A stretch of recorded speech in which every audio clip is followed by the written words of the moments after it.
નમસ્કાર ખેડૂત મિત્રો, તમે જોઈ રહ્યા છો અમારી એમટી બજાર ભાવની ચેનલ। તો મિત્રો, ખાસ કરીને આજના આ વિડીયોની અંદર આપણે એરંડા બજારની સંપૂર્ણ માહિતી મેળવશું, જેમાં એરંડા વાયદા બજારમાં હાજરમાં કેવી સ્થિતિ, ભાવ હવે કેટલા વધશે, બજાર 1400 કે 1400 પ્લસ જશે કે નહીં, સાથે જ આગામી સમયમાં એરંડાના બજારમાં કેવી સ્થિતિ રહેશે તેની સંપૂર્ણ માહિતી મેળવવાના છીએ। તો ખાસ કરી વિડીયો પૂરો જોજો અને ચેનલમાં નવા આવ્યા હોય તો ચેનલને સબસ્ક્રાઇબ કરી નાખજો।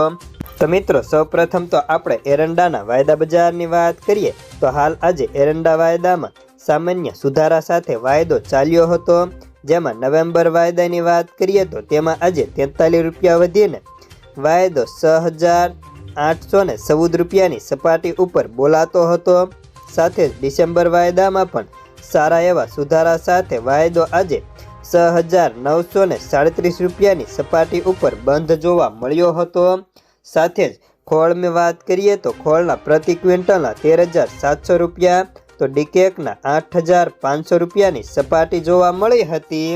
હવે આપણે હાજર બજારની ટૂંકમાં વાત કરીએ તો એરંડા વાયદામાં સતત બીજા દિવસે સામાન્ય સુધારા સાથે બજાર જોવા મળ્યું હતું। જો કે હવે ધીમે ધીમે નવી આવકો વેગ પકડશે તો બજારમાં તેજીની ઝડપ થોડી ધીમી પડી શકે અને આવકો થોડી ઓછી રહેશે તો આ ઝડપથી બજાર ધીમી ગતિએ વધતું જોવા મળી શકે।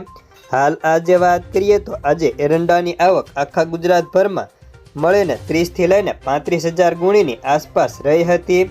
જેમાં ભાવની વાત કરીએ તો ભાવમાં આજે તેની ક્વોલિટી મુજબ બજાર 1,355 રૂપિયાની સપાટી બાદ 1,345 થી 1,355ની વચ્ચે અથડાતું જોવા મળ્યું હતું।